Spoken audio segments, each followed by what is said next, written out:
এই যে গাড়িগুলো দেখতেছেন ভাই, এগুলা সবগুলো কিন্তু আমার ভাই, বুঝছেন? আচ্ছা। এই গাড়িগুলো বিক্রি করতেছি কেন জানেন ভাই? এই গাড়ির আমি মার্কেটে অনেক বড় লস খাইছি ভাই, এই কারণে এই গাড়িগুলো বিক্রি করতেছি, বুঝছেন ভাই? ঠকবেন না ভাই গাড়িটি কিনে, বুঝছেন ভাই? ভাই টাকাগুলো কি সাথে আনছে না? হন ভাই টাকা তো আনছি, টাকা এতগুলো টাকার ব্যাপার, রাস্তা একটু সাইডে চলেন, দোকানে যাই কথা বলি। ঠিক আছে। ভাই তাহলে তেয়ারি দেন আমারে। 3 টাকা লেগে আমি 1.5 কোটি টাকা দেন, এগুলো আমার পছন্দ হয়েছে। ওই বড়ি শুয়ে তুমি জিন্স করবার সময় আমার তো 150 টাকা নিলি, খাওয়া ভাই টিয়া খাই আসলে তো কেউ রইতেছে। আর এটা কেনা হয়তো মক্কল ফিটিং দিতে হবে।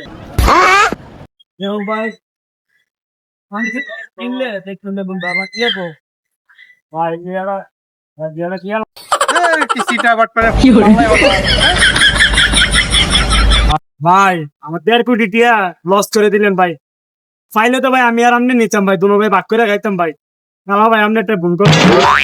এই বেটা তুই এটা আগে কইলে হইতো না, তৈলি কি আর আমি বেটা এই বেজালটা করিনি বেটা। ওই বেটা তো প্রজেক্টটা লস করে দিলি।